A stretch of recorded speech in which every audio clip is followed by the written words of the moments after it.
नमस्कार साथियों, CSB media में आप सबका स्वागत है। मैं सीएस भारद्वाज। उम्मीद करता हूँ आप सब बेहतर होंगे, मस्त होंगे, बम बम होंगे। चैनल को लाइक और सब्सक्राइब कर लीजिएगा। आप सब जानते हैं सीएसबी मीडिया ने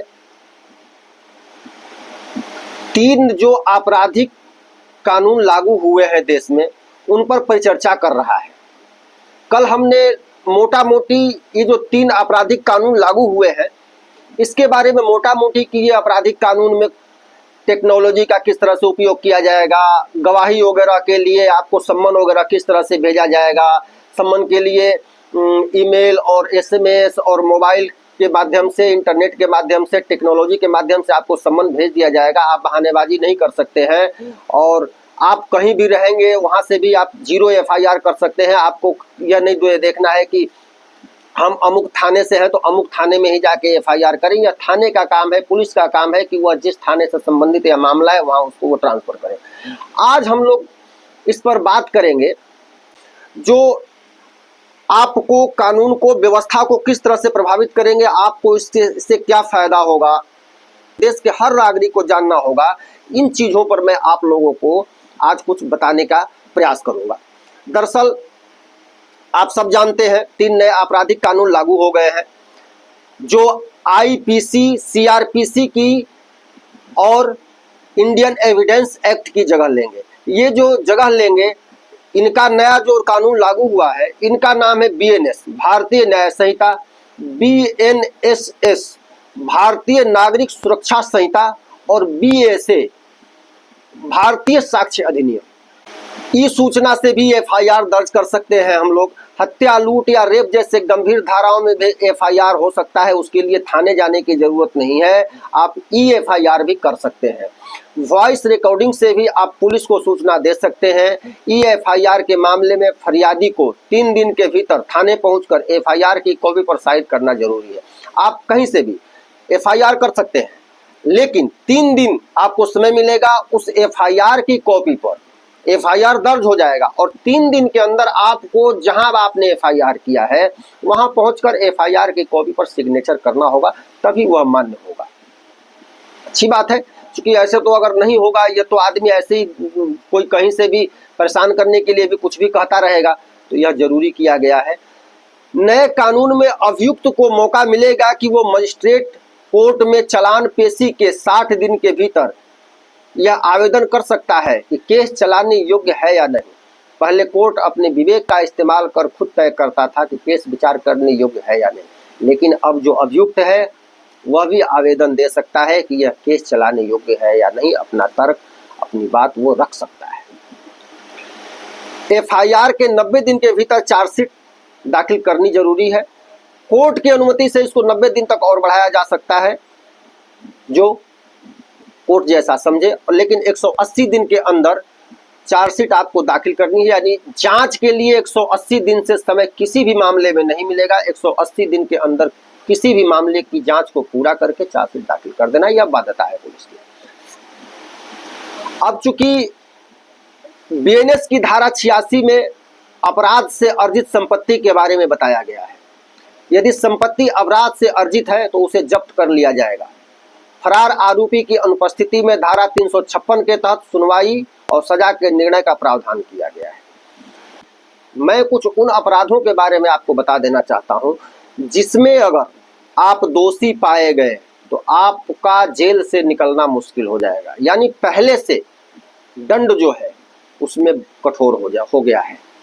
ये जो कानून है, रेप, गैंग रेप और चाइल्ड किडनैपिंग से जुड़े अपराधों में सजा सख्त कर दी गई है। कुछ अपराध ऐसे हैं जिनमें अगर उम्र कैद की सजा सुनाई जाती है तो फिर दोषी जेल से जिंदा बाहर नहीं आ सकेगा। ये कुछ ऐसे अपराध है, रेप, गैंग रेप और चाइल्ड किडनैपिंग।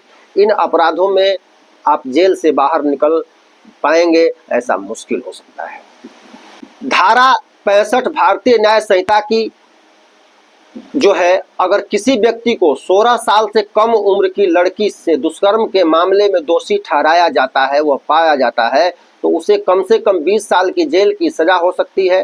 सजा को उम्र कैद तक भी बढ़ाया जा सकता है और ऐसे में दोषी को जिंदा रहने तक जेल में रहना होगा। धारा 66 के तहत अगर दुष्कर्म के दौरान किसी महिला की मौत हो जाती है या फिर वो कोमा में चली जाती है, अगर उस तरह की अवस्था में पहुंच जाती है, तो ऐसे मामलों में दोषी को कम से कम 20 साल की सजा होगी, जिसे उम्र कैद तक बढ़ाया जा सकता है और वह जिंदा रहने तक जेल में ही रहेगा, वह बाहर नहीं आ सकता है। धारा 70 जो नया भारतीय न्याय संहिता है, उसमें जो धारा 70 है, ये धारा गैंग रेप से जुड़ा हुआ है। इस धारा में नाबालिग से दुष्कर्म के अपराध के लिए भी सजा का प्रावधान किया गया है। दोनों ही मामलों में गैंग रेप के सभी दोषियों को कम से कम 20 साल की सजा होगी। इसमें जुर्माने का भी प्रावधान है जो पीड़िता को दिया जाएगा। इसके अलावा सजा को उम्र कैद तक बढ़ाया जा सकेगा, यानी कि जिंदा रहने तक कैदी जेल में ही रहेगा, जिंदा जेल से बाहर नहीं निकल सकता है। धारा 71 अगर किसी व्यक्ति रेप या गैंग रेप से जुड़े किसी मामले में दोषी ठहराया जा चुका है किसी व्यक्ति को, और फिर से इसी अपराध में दोषी करार दिया जाता है, एक बार अपराध किया, वह दोषी पाया गया और फिर से वह अपराध कर देता है, तो उसे जिंदा रहने तक उम्र कैद की सजा काटनी होगी। धारा 104 उम्र कैद की सजा काट रहा दोषी अगर किसी की हत्या करता है तो उसे सजाए मौत या फिर उम्र कैद की सजा सुनाई जा सकती है। इस अपराध में भी उम्र कैद की सजा मिलने पर दोषी जिंदा बाहर नहीं आ सकेगा।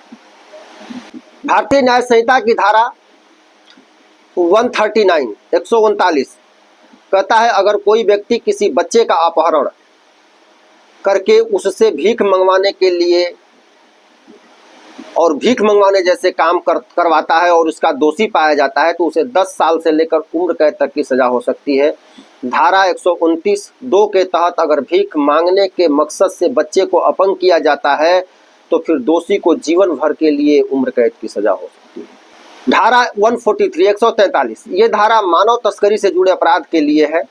इसमें सजा का प्रावधान है। अगर कोई व्यक्ति एक से ज़्यादा बार किसी बच्चे की तस्करी में शामिल होने का दोषी पाया जाता है तो उसे जिंदगी भर के लिए उम्र कैद की सजा सुनाई जाएगी। धारा 143 के सेक्शन 7 के तहत अगर कोई सरकारी सेवक या पुलिसकर्मी किसी व्यक्ति की तस्करी में शामिल होने का दोषी पाया जाता है तो उसे जीवन भर के लिए उम्र कैद की सजा सुनाई जाएगी। एक चीज आप लोग और जान लीजिए कि आपने बहुत सारे ऐसे इलाके देखे होंगे जहां सड़क के इस किनारे कोई दूसरा थाना क्षेत्र लगता है और सड़क के उस किनारे कोई दूसरा थाना क्षेत्र लगता है। अगर व्यक्ति का एक्सीडेंट हो गया या व्यक्ति के साथ कोई घटना हो गई, छीना झपटी हो गई, मारा पीटी हो गई, तो वहां पुलिस आती थी, लेकिन पुलिस के पास आप जाते थे तो पुलिस कहती थी नहीं ये तो यार उस थाने का मामला है, तुम वहां जाओ, यानी आपको दौड़ना पड़ता था। लेकिन अब सरकार ने यह जिम्मेवारी पुलिस को दे दी है।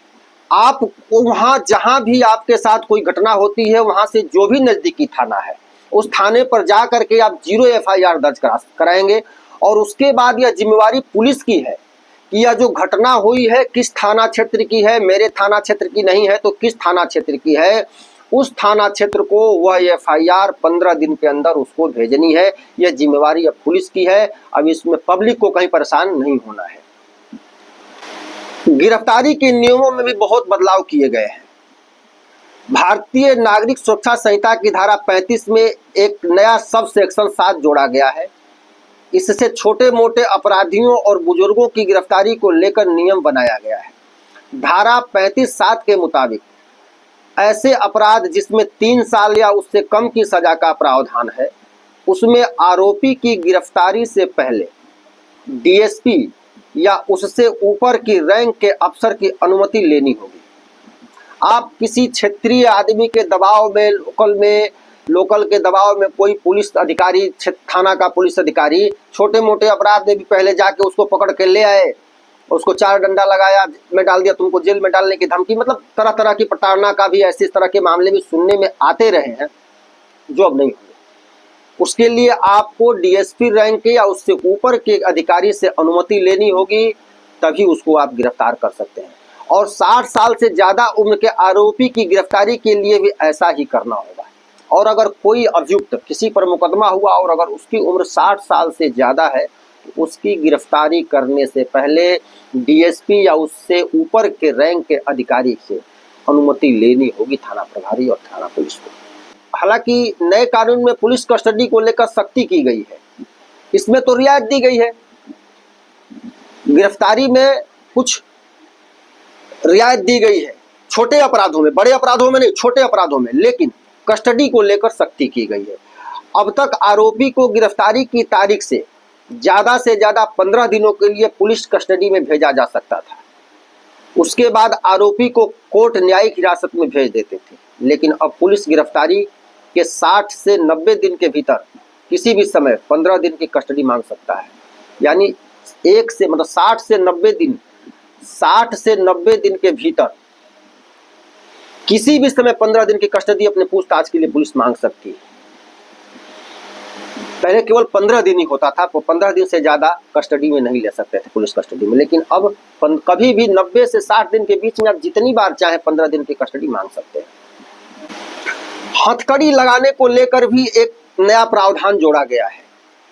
पहले हथकड़ी लगाने के मामले में 1980 में प्रेम शंकर शुक्ला बनाम दिल्ली सरकार का एक मामला गया था सुप्रीम कोर्ट में, जिसमें हथकड़ी लगाने के और हथकड़ी के इस्तेमाल पर अनुच्छेद 21 के तहत जो भी कार्रवाई होती थी हथकड़ी लगाने की, उसको सुप्रीम कोर्ट ने असंवैधानिक करार दिया था। और कोर्ट ने कहा था कि अगर किसी कैदी को हथकड़ी लगाने की जरूरत महसूस होती है तो उसका कारण दर्ज करना होगा और मजिस्ट्रेट से अनुमति लेनी होगी, तभी आप हथकड़ी लगाएंगे उसको। लेकिन अब भारतीय नागरिक सुरक्षा संहिता में इसमें कुछ परिवर्तन किया गया है।